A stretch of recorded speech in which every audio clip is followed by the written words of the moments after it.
ఆ తర్వాత కూడా నేను మొన్న ఎన్నికల్లో ఎందుకు బీజేపీతో కలిసామంటే కొత్త రాష్ట్రం విభజన జరిగింది, అన్యాయం జరిగింది, చాలా సమస్యలు ఉన్నాయి. ఇప్పుడు కేంద్రం సహకారం లేకపోతే మనం బాగా దెబ్బతింటాం.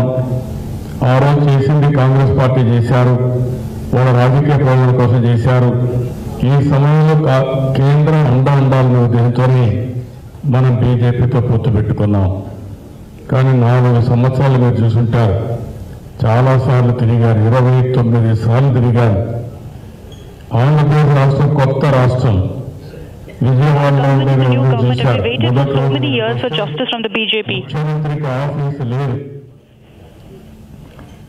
ఎస్సీ ఆఫీసుని రిపేర్ చేసుకుంటూ నేను బస్సులోనే ప్రయాణం కొనసాగించాను.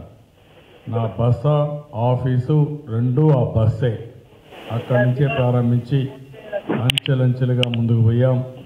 ఈరోజు ఇక్కడ ఈ ఆఫీస్ సెల్ కోసం ఈ ప్రజా దర్బార్ వచ్చిందంటే ఈ రోజుకి మనం చిన్నగా ఓటే యాడ్ చేసుకుంటా పోయాం. We've been taking small steps to ensure that we grow. విషయమే చెప్పాను, మాకు అన్యాయం జరిగింది, న్యాయం చేయండి. All I said is ensure that justice is given, ensure that we get what is rightfully ours. విభజన చట్ట బిల్లు దాంట్లో కొన్ని పెట్టారు, అది కూడా చాలదు, ఇబ్బంది ఉంది, దీనివల్ల నష్టం జరుగుతుందంటే మళ్ళీ కొన్ని హామీలు రాజ్యసభలో ఇచ్చారు. నేను BJP NDA So when I kept asking, when we kept demanding, then they made some assurances in Rajya Sabha. విభజన చట్టంలో ఉండే ప్రొవిజన్స్ ని రాజ్యసభలో ఇచ్చిన హామీల్ని అమలు చేయమని నేను పోరాడుతూ ఉంటే కనీసం పెడచెవిని పడడమే కాకుండా మనకు అన్ని విధాల సహకరించలేదు. దానికి కారణం ఇంకో పక్క చూస్తే వైఎస్ఆర్ కాంగ్రెస్ పార్టీ ఉంది, డ్రామాలు ఆడుతున్నారు. ఇప్పుడు కూడా మీరు చూస్తూ ఉంటారు. మొన్ననే అన్ని కూడా వాళ్ళ బండారం అంతా బయట పెట్టారు. Day before I came out and spoke about every single issue that I faced. ప్రధానమంత్రి ఆఫీసులో కూర్చుంటే ప్రెస్ వాళ్ళు చూసి ఎందుకు భయపడాల్సిన అవసరం లేదు, ఒక ధైర్యంగా కూర్చోవాలి. ప్రధానమంత్రి పైన విశ్వాసం ఉంది, కానీ లోకసభలో అవిశ్వాస తీర్మానం పెడతాం. ఎవరిని మోసం చేయడానికి అడుగుతున్నా, మీరు కూడా గుర్తుపెట్టుకోవాల్సిన అవసరం ఉంది. అదే మరిగా మీరు చూస్తే అడగకపోయినా president of India Ramnath Kovind కోసం సపోర్ట్ కోసం వెళ్తారు. ప్రధానమంత్రిని కలిసి అన్కండిషనల్గా మేము సపోర్ట్ చేస్తున్నాం అంటారు. So similarly, when they needed favors, they called me. When we needed support for Ramnath Kovind, they called me immediately. I got a call from the PMO itself. అక్కడే పోయి ఫోటో తీసుకొని మేము సపోర్ట్ చేయడానికి వచ్చి కాళ్ళు కూడా పట్టుకుంటారు, కాళ్ళ మీద పడిపోయి. అంటే అదే మరిగా వీళ్ళ పని ఎట్టుందంటే వీళ్ళు చేసిన తప్పుడు పనుల్ని కప్పిపుచ్చుకోవడానికి, బయటపడడానికి ఎవరి కాళ్ళైనా పట్టుకునే పరిస్థితికి వస్తున్నారు. మళ్ళా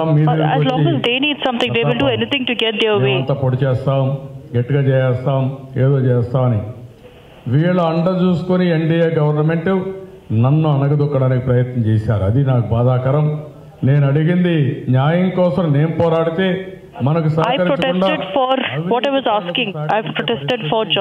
రాష్ట్రానికి అన్యాయం చేసే పరిస్థితికి వచ్చారు. ఫోటోలు కూడా చూపించారు మీకు అందరికీ అసెంబ్లీలో. ఇంకొక పక్కన పవన్ కళ్యాణ్ గారు మొన్నటి వరకు బాగా ఉండి 4 సంవత్సరాల తర్వాత మొదటి రోజు వచ్చి నా మీద విరుచుకుపడిపోతాడు. అంటే ఈరోజు రాష్ట్రంలో ఉండే ప్రతి ఒక్కరూ ఆలోచించాల్సింది, కేంద్ర ప్రభుత్వం అన్యాయం చేస్తూ ఉంది. నేను అందుకనే మొట్టమొదటిసారిగా 4 సంవత్సరాలు చూశాను. మొదటిసారి లాభం లేదు, 5వ బడ్జెట్ కూడా అన్యాయం మొట్టమొదటిసారిగా బయట వచ్చి నేనే ముందు వచ్చాను. మొట్టమొదటిసారి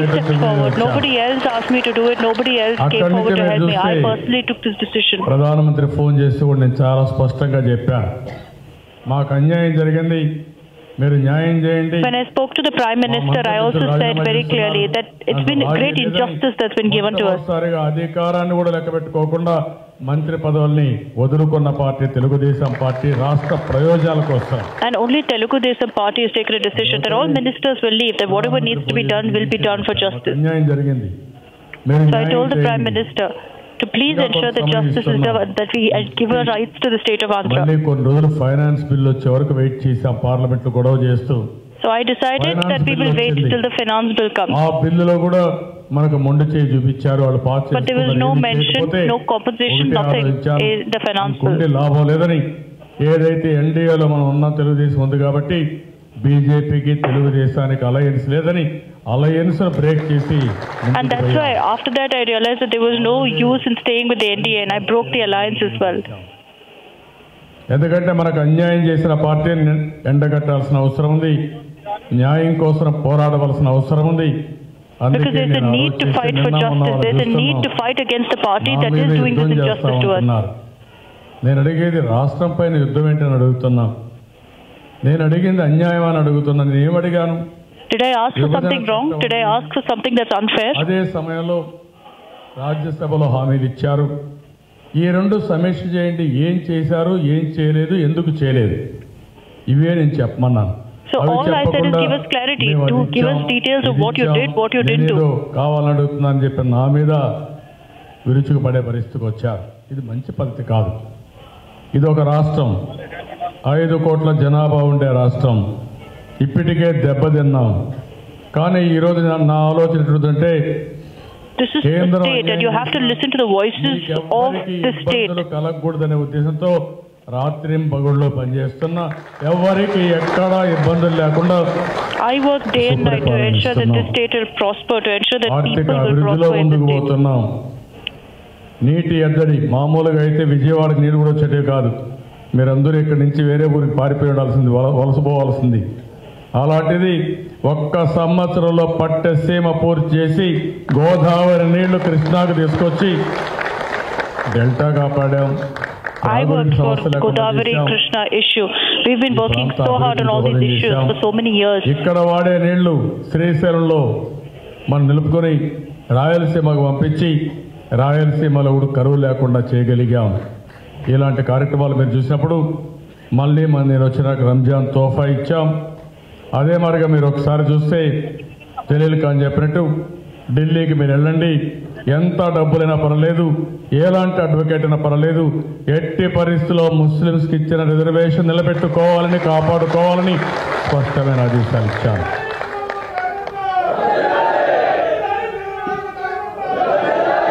అదే మరి ఇమాములకి మౌజుములకి ఆందోళన ప్రకటించాం. భారతదేశంలో ఎవరి వల్ల మీరు గుర్తుపెట్టుకోవాలి, ఇవన్నీ ఎవరి వల్ల మనమే ఇచ్చాం. రంజాన్ తోఫా ఇచ్చాం.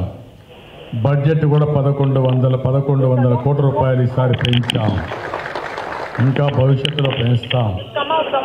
దుల్హాన్ పథకం 50,000 రూపాయలు పెళ్లిళ్లకు దుల్హాన్ పథకం కింద ఇచ్చామంటే అది నాకు మీ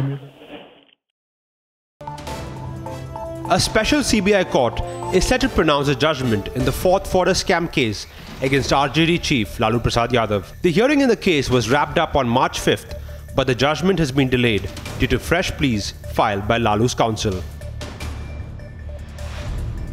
Ola and Uber drivers plan to go on an indefinite strike across Mumbai, Delhi, Pune, Bengaluru and other cities, protesting against poor wages. Some of the drivers' other demands include deciding fares according to cost of vehicle, stopping low fare bookings and reinstating blacklisted drivers. India's most wanted terrorist Dawood Ibrahim's close aide Farooq Takla's CBI custody is set to end today. Takla is under scanner for his role in the 1993 Mumbai bomb blasts and was earlier sent to custody by a Tada court in Mumbai. The Siddaramaiah government is set to hold a crucial meet on the Lingayat agitation as the protests are scheduled to be held at Town Hall in Bengaluru. The Lingayat community is seeking minority status and one of an independent religion. And the North Goa District Magistrate has imposed Section 144 of CRPC on either side of Mandovi Bridge from 6 a.m. to 10:30 a.m. today. The city police have urged commuters to take adequate measures in view of a morsha planned by mining dependents in the region. Old rivals unite to take on the Modi government and gang up against the NDA. Former BJP ally TDP to move a no confidence motion against the government in parliament. KCR to meet Mamta Banerjee in Kolkata later today fueling speculation of a divide in the new front. India hits back with strong proof against Pakistan, with specific instances of harassment highlighted. MNS Chief Raj Thackeray sparks controversy, questions state honour for Sridevi.